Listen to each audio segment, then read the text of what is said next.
Ha guys, let's get more news about Warriors, but first don't forget to subscribe and leave your like. Steph's Warriors extension guided by two main tenets of his character. Stephen Curry's decision Thursday to accept a one-year contract extension from the Warriors speaks to two of the core tenets of his character: loyalty and faith. Loyalty. Curry still rocks with the Carolina Panthers, who have been mid in the NFL Outback for 6 years. His symbiotic relationship with the Warriors has been every bit as fruitful as he could have imagined when drafted by the franchise in 2009. It would take a dramatic downturn for him to even consider bailing out faith. Curry believes he has seen the Warriors under an ownership led by CEO Joe Lacob that took over in 2010 climbed from the NBA trash heap to a luxury suite. He trusts Lacob won't ever settle for mediocrity, as his unquenchable thirst for excellence matches Curry's mentality since puberty. Curry, 36, has 2 seasons remaining on the 4-year $15.40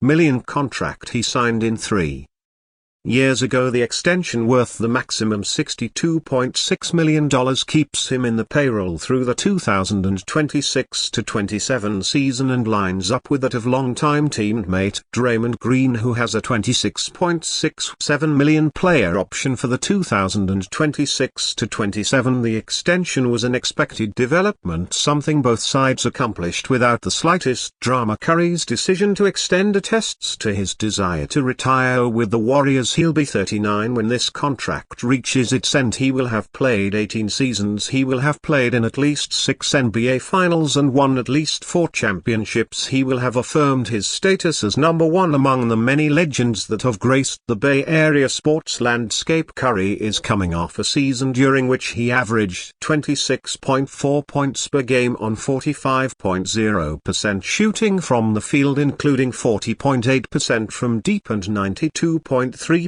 from the line. He averaged 5.1 assists and 4.5 rebounds per game, though most of these numbers are slightly below Curry's career norms, as were his minutes. He was voted NBA Clutch Player of the Year, as if determined to prove he's still elite on the biggest of stages. Curry last month pulled Team USA men's basketball team through a challenging medal round to capture his first Olympic gold medal. Considering Curry's value to the NBA, to the Golden State franchise, and what he mean to the Bay Area, the extension was an easy decision for the team and the cost quite a bargain. Warriors extend franchise player through 2027 when he became a 2-time MVP in 2016.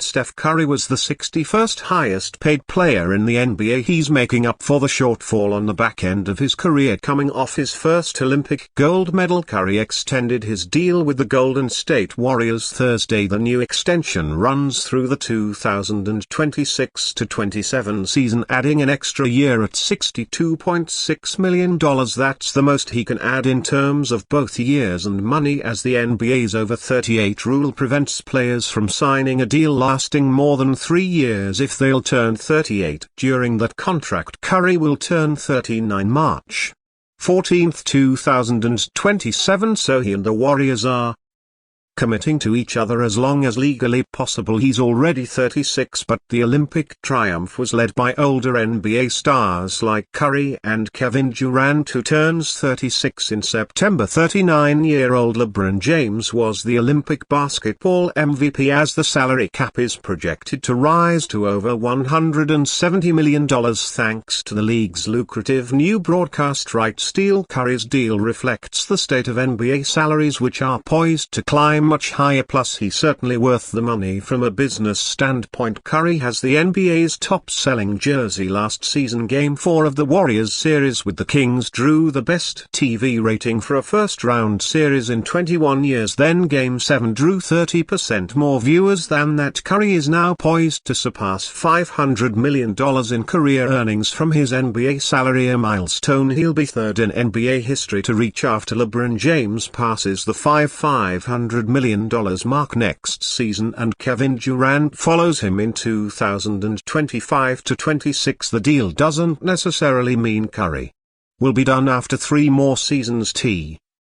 Huff, it is a possibility his Warriors teammates Draymond Green and Andrew Wiggins have contracts ending after 2026-27 as well, which could signal the end of an 18-year Steph Curry era in the Bay Area. But Curry remains an elite player, and the Warriors' recent decline has happened in spite of him, not because of him. It's a huge amount of money, but Curry certainly has earned it over his career. Don't be surprised if he signs a similar one-year extension next summer. Two intriguing trade proposal. Nets Warriors 2x All-Star and defensive role player. The Chicago Bulls are in the midst of trying to rejuvenate their roster this offseason, with the Golden State Warriors having been urged to trade for Zach LaVine as a secondary star to compare with Stephen Curry. But what about a different and cheaper 2x All-Star from the Bulls? Nikola is another player who's been floated as a trade candidate for the Warriors this offseason, including a proposal that would land them the Montenegrin big man,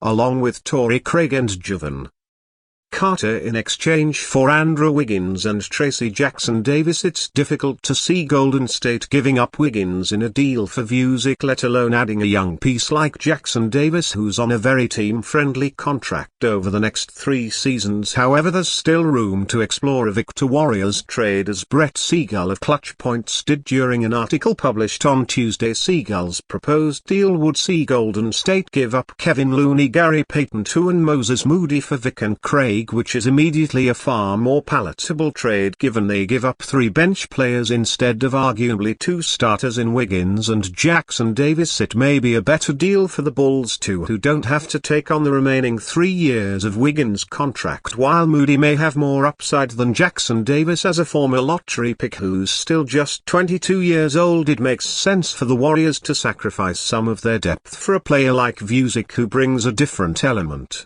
as a spacing threat in there.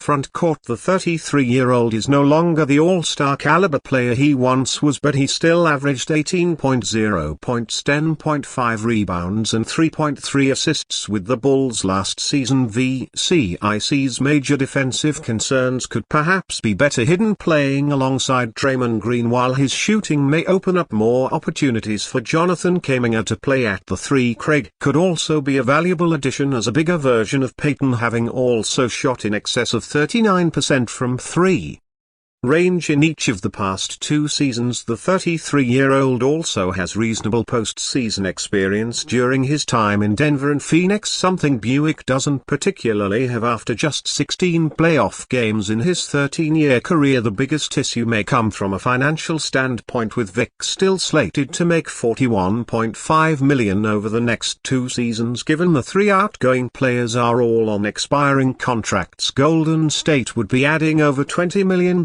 onto its books for the 2025-26 season, when there's also a Kuminga extension to be figured into. That the front office may not be keen on adding more money so shortly after freeing themselves of luxury tax burdens this offseason. It's for this reason that the Warriors may say no, but it's still worth exploring if they think that Vic can remain a skilled offensive player capable of adding a much-needed shooting aspect to the team's front court. And you, fan, what do you think of the situation of Nikola? Leave your opinion in their comments.